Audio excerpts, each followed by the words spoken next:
அரசியலுக்கு வந்ததிலிருந்தே நம்மளை பற்றி நிறைய சில வதந்திகள், அந்த டீம் இந்த டீம் அப்படிலாம் சொல்லிக்கிட்டு இருக்காங்க இல்லையா.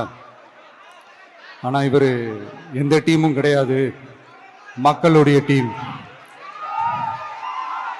பீப்புள்ஸ் டீம் அப்படின்னு எல்லாருக்கும் தெரிஞ்சதுக்கப்புறம் வேற என்ன அவதூறு பரப்பலாம் இவர் மேலே அப்படின்ட்டு ட்ரை பண்ணி எல்லாமே அவங்களுக்கு ஒர்க் அவுட் ஆகலை.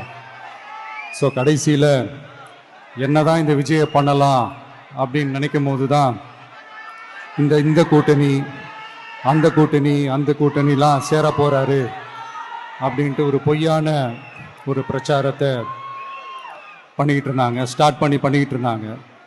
இந்த நியூஸ் எல்லாம் கேட்டு நீங்கள் கொஞ்சம் கன்ஃபியூஸ் ஆகிருப்பீங்க. அதனால் இங்கே மறுபடியும் ஓப்பனாக தெளிவாக ஒரு விஷயத்தை நான் சொல்கிறேன்.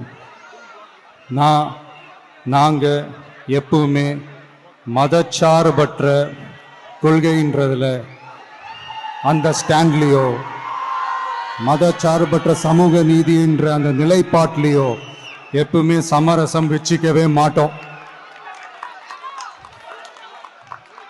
நம்மளுடைய தலைமையில தான் ஆட்சி அப்படின்றதுல எப்பவுமே உறுதியாக இருக்கிறோம்.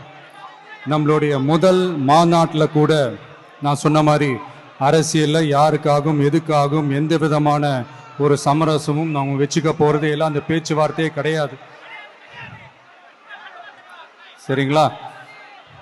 அதனால் யார் என்ன அவதூறு பரப்புனாலும் தயவு செஞ்சு அதை நம்பாதீங்க. எல்லாம் வல்ல இறைவனின் அருளால் நாம் நினைச்ச டார்கெட்டை நம்மளால நிச்சயமாக அடைய முடியும்.